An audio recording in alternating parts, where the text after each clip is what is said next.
Hello, Captains, it's me, TONIK TZW, and yes, spoiler alert, it is the Daring, and it is a Kraken.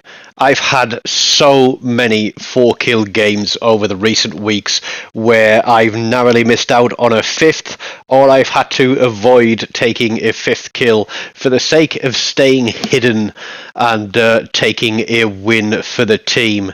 But in this one, we are certainly going to go out in a blaze of glory. It is my most hated map mode, which is Epicenter. It's Islands of Ice, which again is a awful map, but we are going to get out there and we are going to get the job done. And let me tell you, it is going to start with a bang.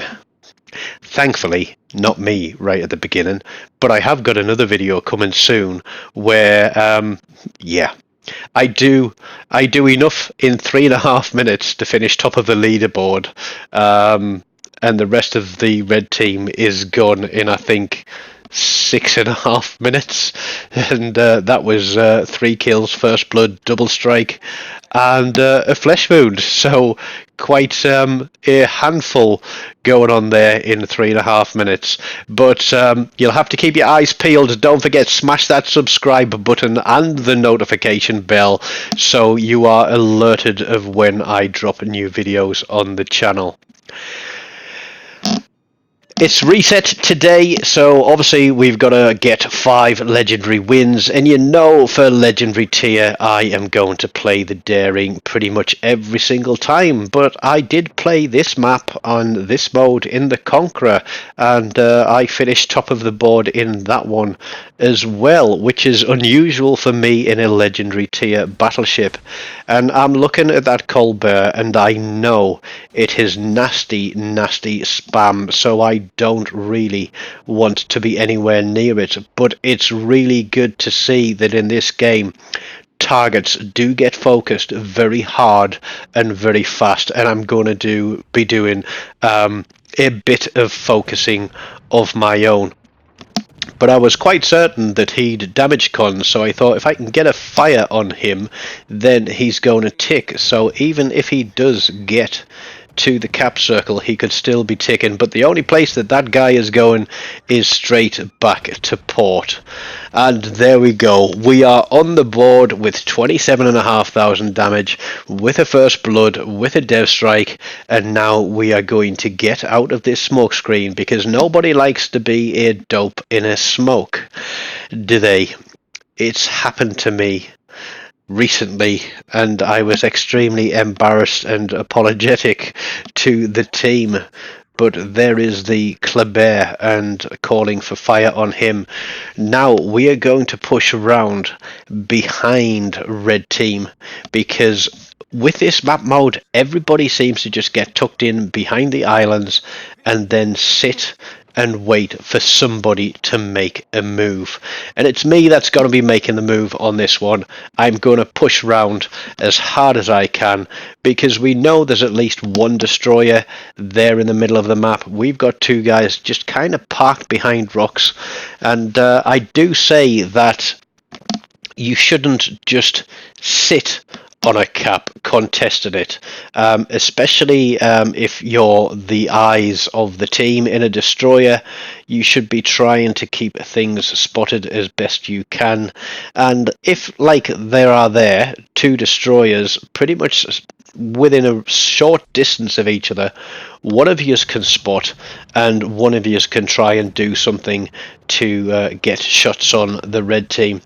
But I'm trying to stay a bow on, because I know I've got 2 ships to my front, but at the same time we're going to get racked onto this small land and just see if we can put some pain on them. There's a Shima there too, so with a Kleber running round, all 3 red team destroyers are in this cap, but we're going to get a drop shot there on the small land.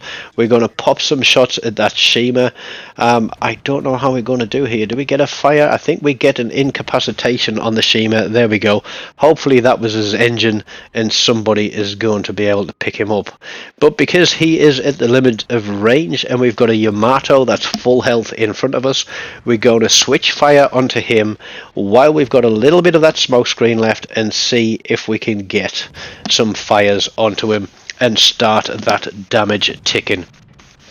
Once this smoke screen runs out, we're going to move, we're going to reposition. You see that I am running my sonar because there is still a Kleber out there. There he is. He's far enough away from me. That's good to know.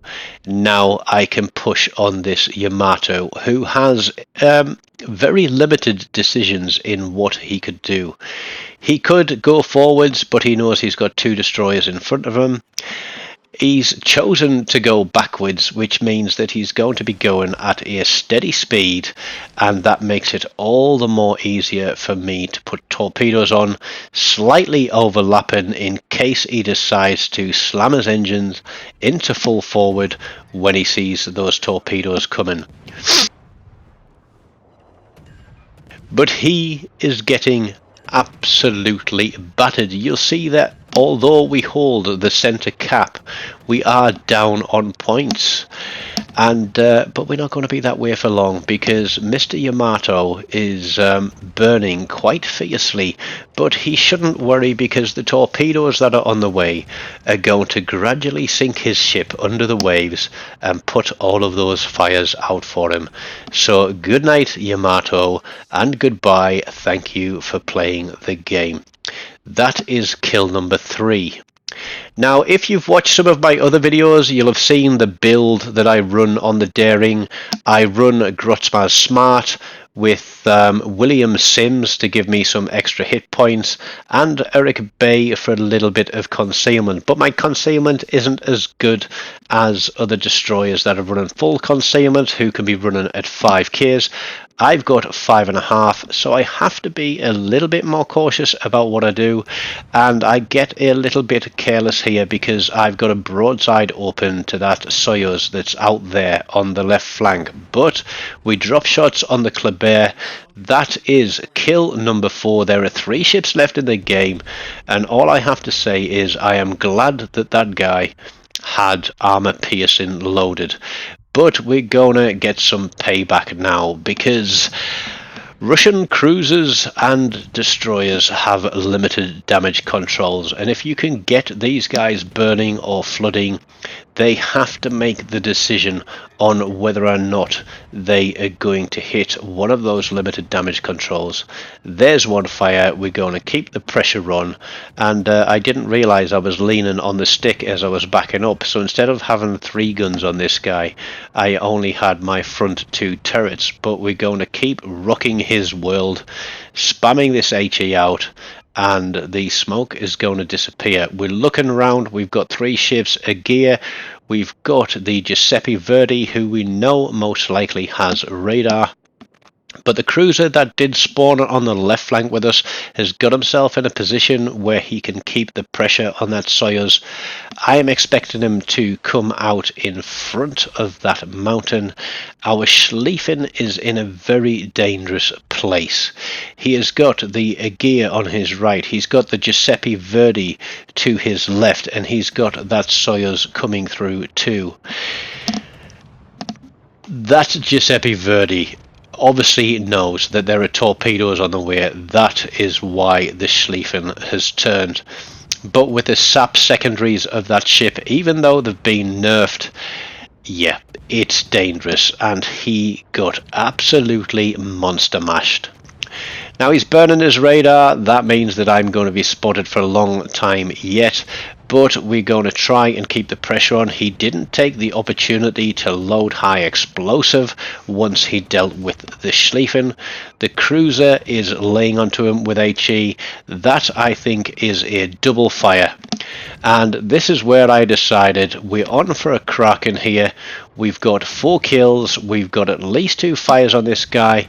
We get slapped by the Aegea, so we're going to turn away a little bit, just keeping the pressure on, hoping that nobody is going to rob this kill from us. Now he's loaded HE.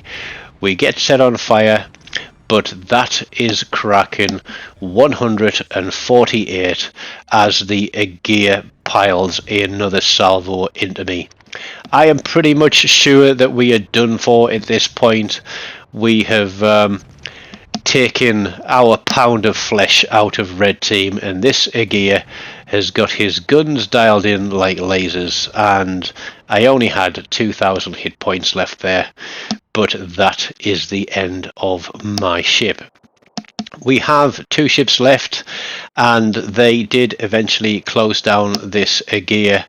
They've been whittling away at them, and I was thinking, come on, next salvo, next salvo, next salvo. But it is going to be the Hayate who picks up the kill. Cheap and cheerful, but it brings home the win for Blue Team. First Blood, Dev Strike, Kraken Unleashed, over 300 gun hits, 5 torpedo hits.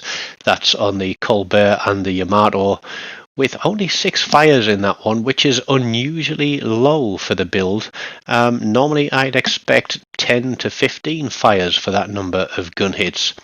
2,669 base XP, which is slightly above better than average game, for want of a better term. 2,500's a good game, and 3,000 is you've played hard. So somewhere in the middle is a nice one to have. So don't forget, smash that like button, leave me a comment, let me know how many Krakens you've got, what your favourite boat for Krakens is, and until next time, please do take care of yourselves, and goodbye.